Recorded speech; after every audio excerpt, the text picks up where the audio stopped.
Hey everybody, welcome back. In today's video, we're going to be going over Erik Erikson's 8 stages of psychosocial development. Stay tuned. Okay, so first and foremost, who is Erik Erikson? One of the first theorists to address human development over the entire lifespan. Basically, Erik Erikson is proposing that as we go through each of these 8 stages in our lives, particular needs need to be met, referred to as completing each stage.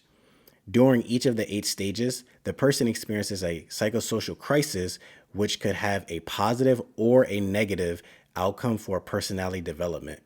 Successfully completing each stage equals developing a healthy personality and the acquisition of basic virtues. Not successfully completing a stage equals a lower chance of completing whatever the next stage is / future stages and a less healthy personality and sense of self. And these definitions aren't going to be on the exam, but I just put them in here just so we have a better understanding.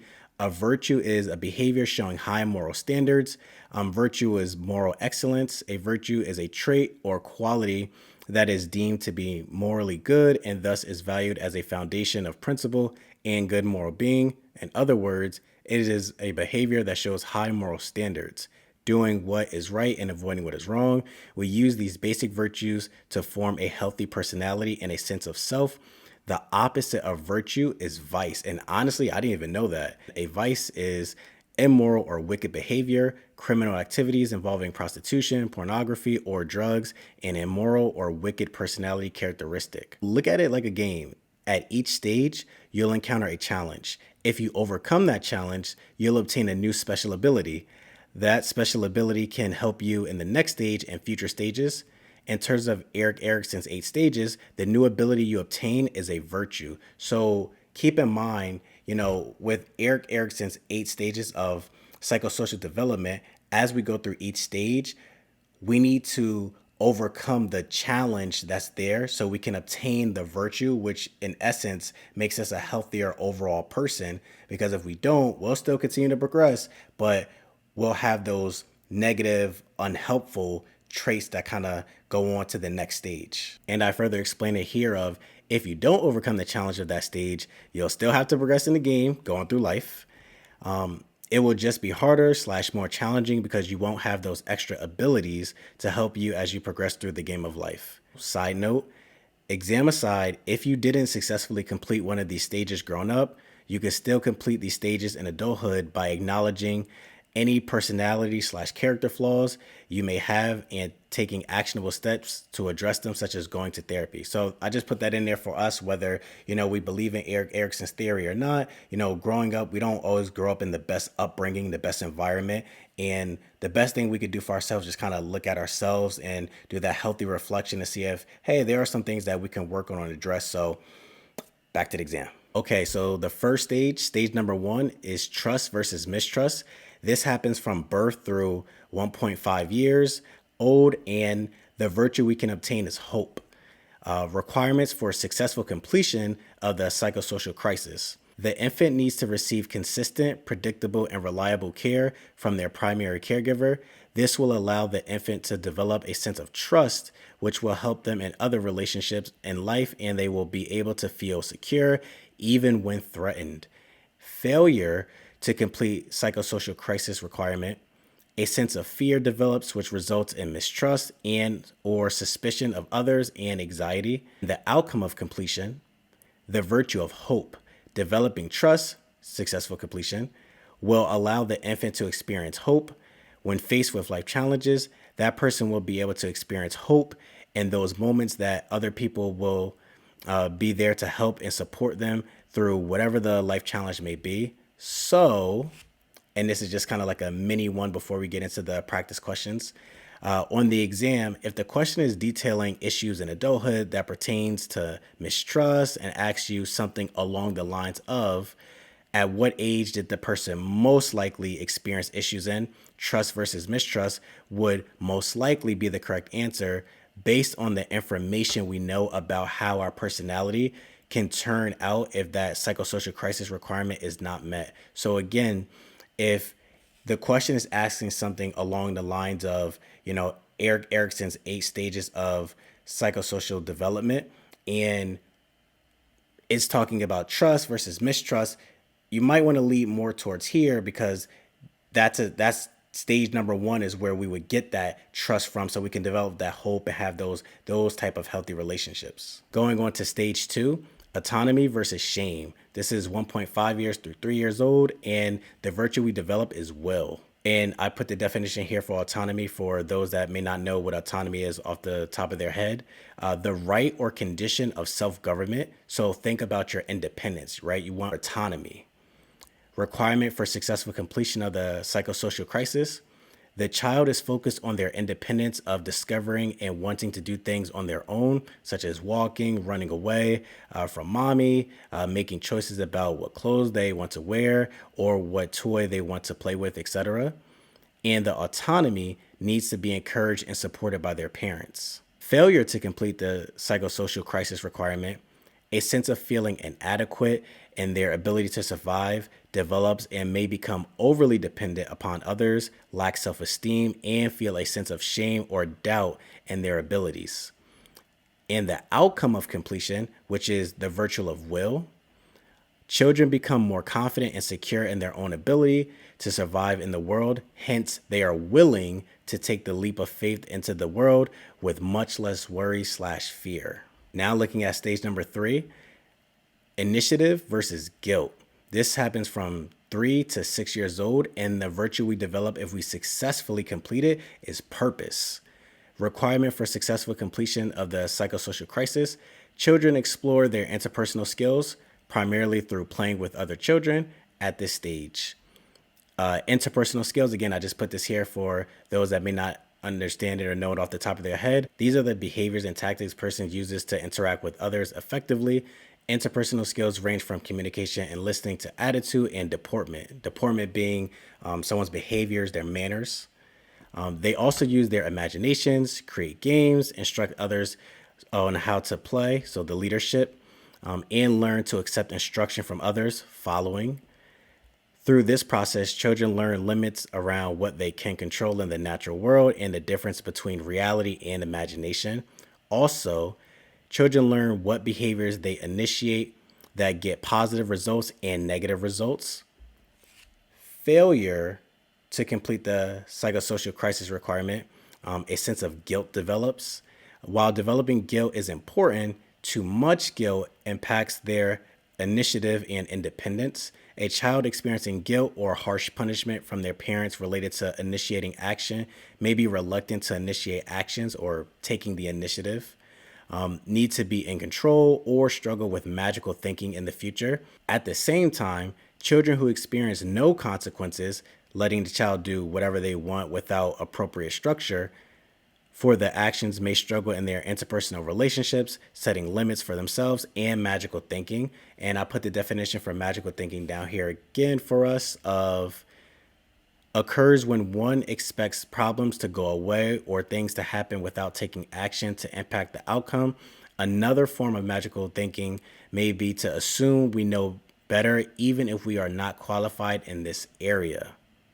And the outcome of completion, the virtue of purpose. The child can initiate actions toward their own purpose, use creativity to problem solve, and practice both leadership and followership roles. And that's extremely important, whether we're working for a company or even if we're working for our own business. Stage number 4, industry versus inferiority, 6 through 12 years old, and the virtue we develop is competency.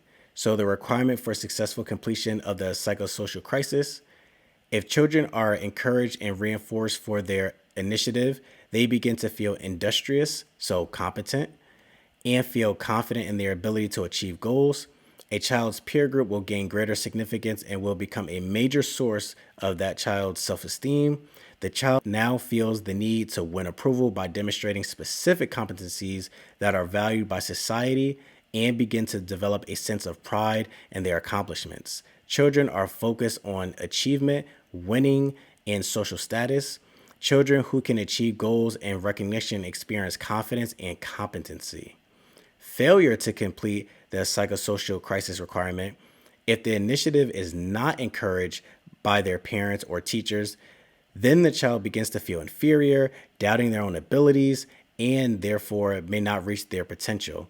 Children who struggle to achieve or with social interaction may become insecure or tend to initiate but not complete. And the outcome of completion, the virtue of, again, competency.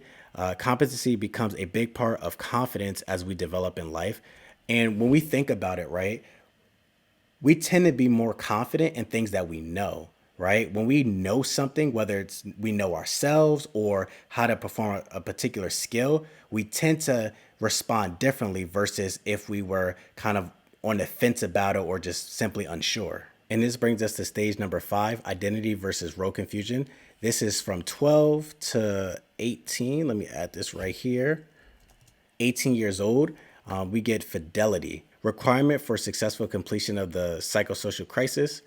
Children search for a sense of self and personal identity through an intense exploration of personal values, beliefs, and goals. Children are becoming more independent and begin to look at their future in terms of careers, relationships, families, housing, etc. The individual wants to belong and fit into society. So think of kind of like trying to find ourselves a bit. Failure to complete psychosocial crisis requirement, difficulties with commitment, fragile sense of self, lack of confidence, negative self-image, unwillingness to express thoughts, ideas, or accept others that differ from them, feelings of worthlessness or being unlovable, sex and relationship issues, failure to establish a sense of identity within society. I don't know what I want to be when I grow up. Can lead to role confusion. Role confusion involves the individual not being sure about themselves or their place in society. And the outcome of completion, again, the virtue of fidelity. Fidelity involves being able to commit oneself to others and accept others, even when there may be ideological differences. So this is essentially saying, we may not agree with the way, someone may think or, their perspective on certain things, but we're still have developed enough that sense where we can understand where they're coming from. We don't necessarily have to agree, but we can just kind of understand where they're coming from and still accept them just for being different. Stage number 6, intimacy versus isolation. And this is from 18 to 40. And the virtue we develop is love. Requirement for successful completion of the psychosocial crisis. People begin to share themselves more intimately with others. We explore relationships outside of our family members. Failure to complete the psychosocial crisis requirement, avoiding intimacy, fearing commitment, and relationships can lead to isolation, loneliness, and sometimes depression. And the outcome of completion, the virtue of love, happy relationships, and a sense of commitment, safety, and a care within a relationship. Stage number 7, generativity versus stagnation. This is from 40 to 65, and the virtue we develop if we successfully complete the stage is care. Requirement for successful completion of the psychosocial crisis, giving back to society through raising our children, being productive at work, and becoming involved in community activities and organizations. Through generativity, we develop a sense of being a part of the bigger picture. In generativity, the propensity and willingness to engage in acts that promote the well-being of younger generations as a way of ensuring the long-term survival of the species, leaving your mark on the world. Failure to complete psychosocial crisis requirement. By failing to find a way to contribute, we become stagnant and feel unproductive. These individuals may feel disconnected or uninvolved from society. Outcome of completion, the virtue of care, feelings of usefulness and accomplishment. So notice how with these ones, it's again, as we go through these stages of life, we're going to go through the stages, but what are we going to come out with? Are we going to come out with, the virtue of care, love, will, etc.? Or are we going to come out with the more challenging characteristics that we may develop as a result of not successfully completing these stages? And looking at stage number 8, ego integrity versus despair. This is 65 plus. And if successfully completed, we gain the virtue of wisdom. A requirement for successful completion of the psychosocial crisis. We evaluate our life by contemplating our accomplishments and can develop integrity if we see ourselves as leading a successful life. Failure to complete psychosocial crisis requirement. Individuals who reflect on their life and regret not achieving their goals will experience feelings of bitterness and despair. And the outcome of completion, the virtue of wisdom. Having wisdom enables a person to look back on their life with a sense of closure and completeness, and also accept death without fear. Now let's jump into some practice questions. Practice question number 1.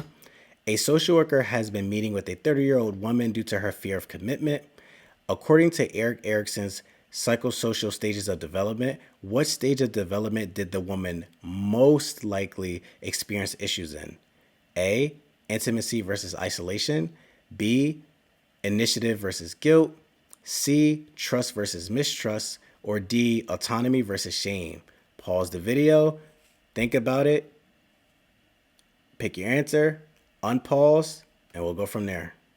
Okay, if you picked A, intimacy versus isolation, you are correct. Why?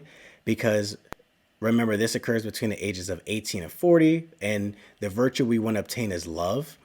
And this is stage number 6. Again, intimacy versus isolation. The requirement for successful completion is people begin to share themselves more intimately with others. We explore relationships outside of our family members. So again, in the question, if it's saying that, hey, this person at this, especially at this age in adulthood, is struggling with commitment issues, she most likely struggled in this stage right here versus the other ones, which would be initiative versus guilt, trust versus mistrust, and autonomy versus shame. Let's look at practice question number 2. A social worker is meeting with a married couple to discuss their son's behavior. The couple reports that they witnessed their son bossing other children around while playing with other children and wants to know how they should discipline their son. According to Erik Erikson's Psychosocial stages of development, the social worker should provide education on what stage? A, intimacy versus isolation. Again, pause the video, take a second, read it over, pick your answer, and then unpause the video. Okay, if you picked B, initiative versus guilt, you are correct. Why? Because with initiative versus guilt, remember, the requirement is children explore their interpersonal skills primarily through playing with other children at this stage. They also use their imaginations, create games, instruct others on how to play, so the leadership, and learn to accept instructions from others following. So with the leadership, parents that don't know this information, they could look at this situation like, oh no, our son's bossing them around. We don't want that. How do we discipline them? And this would be the social worker's job to provide that education on, wait, they're going through this stage of development where it's healthy, where if we look at failure to complete the psychosocial crisis requirement, a sense of guilt may develop, especially if the parents are being over disciplinary in this area, where we want to allow them to kind of express that side of them so they can form those healthy boundaries and learn from themselves, definitely with limits. And again, as a social worker, we want to be able to provide that education to let the parents know, like, hey, this is a healthy form of development, where, we're not saying let it go to an extreme, and that's with any of these, right? But we do want to be able to provide that education and say, hold on, let's not kind of go in there, being overly disciplinary. Let's provide this education so they know that this is part of the process and they can be monitored from there, instead of going in there disciplining, thinking this is like a bad thing, where it's honestly just part of a healthy progression throughout their life. So keep in mind, when we're studying these stages of development, whether we're talking about Erik Erikson, Freud, Piaget, we want to be able to have a general understanding of what occurs in these stages. It's not about, oh, I need to know every single detail and this, and okay, Erikson was born in here, and da da da. We want to have a general understanding and take practice questions related to these topics. Because again, if we receive the practice question on the 3rd stage of Erik Erikson's development, we would have to know what the 3rd stage is and what it entails, generally speaking, so that we could apply that information to the question so that we can answer it and get the right answer. Because if we just don't know, we just don't know. But keep in mind, we don't have to know every single detail about every single theorist, every single stage, because that would just be information overload. But definitely have a general understanding of the stages and what kind of goes on in these stages. Okay, guys, that was it for today's video. Thank you. Don't forget to like, comment, and subscribe. And you got this. Like I know these exams is like, some of us is like, oh, like this exam, I just want it to be over. Da, da, da. Like, it's okay. We just breathe, study, and practice questions, at least 2 practice questions a day. 2 practice questions a day. So that way it keeps our mind in the state of taking the exam, and we're becoming more competent and more confident in taking the exam versus just doing a lot of reviewing, memorization, and then we go to take the exam and it's just a bit more challenging, right? So 2 questions a day to kind of keep our mind in the exam state. Then, have some time so we could take the more full practice exams, so that when we take the real exams, well, it's the LSW or the LCSW exam, we're in good shape to go in there and get this license. So thank you guys. Don't forget to like, comment, and subscribe, and I'll see you soon. Bye.